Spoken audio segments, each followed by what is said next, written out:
fait, j'ai besoin de venir 2 fois par semaine pour un entraînement à la piscine. Et comme il était impossible de se garer, j'ai pensé à utiliser mon vélo classique. Mais habitant Orvault, j'ai un petit problème au retour avec des pentes à remonter. Et donc le vélo à assistance électrique m'a permis de me libérer de cette hantise, puisque maintenant, j'ai pas de problème pour rentrer chez moi. Le vélo électrique me donne le coup de main nécessaire. Orvault est une commune de l'agglomération nantaise.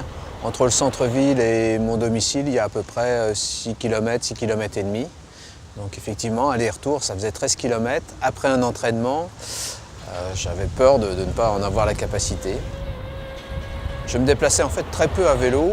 C'est le vélo à assistance électrique qui m'a fait complètement basculer dans le vélo citadin. Maintenant, c'est devenu une habitude. Je suis incapable de prendre une voiture pour retourner dans le centre-ville. C'est sympa. On peut regarder à droite, à gauche, enfin aussi la route, parce que les automobilistes ne font pas toujours des cadeaux. Et c'est un vélo assistance électrique, il faut quand même un peu pédaler. Et moi, par exemple, pour le sport, je fais effet coup double, puisque en fait, ça me fait mon échauffement avant mon entraînement sportif. Et quand je rentre, tranquillement après, ça me fait mon retour au calme pour éviter les crampes et mieux récupérer. Je mets à 90% sur le régime d'assistance le plus faible. Donc j'arrive autour de 75-80 km d'autonomie, donc je fais assez facilement 4 allers et retours à la piscine, plus quelques petits trajets intermédiaires. Comme le principe c'est de ne recharger les batteries que quand elles arrivent en fin de course, en règle générale, je m'astreins à la remplir à partir de 65 km d'autonomie.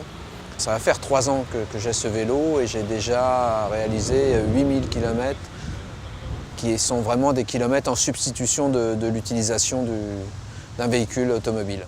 J'ai choisi le changement de vitesse dans le moyeu qui est quelque chose d'assez intéressant puisqu'on peut changer les vitesses à l'arrêt, contrairement à un vélo classique. Donc vous arrivez à un feu rouge, vous redescendez tranquillement les vitesses pour redémarrer. J'ai acheté ce vélo à l'époque, il valait 1 400 €. J'ai eu la prime de Nantes Métropole à 250 €. Donc par différence, on est autour de 1150 €. Aujourd'hui, avec un plein de batterie, j'arrive à faire 80 km et j'ai calculé que ça consommait 1,5 kWh, soit à peu près 22 centimes. Donc 22 centimes d'euros pour faire 80 km. Et puis je me suis engagé dans un projet éolien citoyen de façon à participer à une production d'énergie renouvelable qui me permettra de répondre à l'argument que j'ai un vélo nucléaire, ce que l'on m'oppose parfois. Et donc voilà, donc je pourrais dire demain qu'il est alimenté par de l'énergie renouvelable. Je pense que pour tous ceux vraiment dans la tranche 5-10 km de trajet, c'est vraiment très confortable. En rentrant, je vais mettre l'assistance, parce que c'est un vent en plus de nord-nord-ouest, donc je vais l'avoir en plein dans le nez. Donc effectivement, là, je vais peut-être mettre un 2e niveau d'assistance.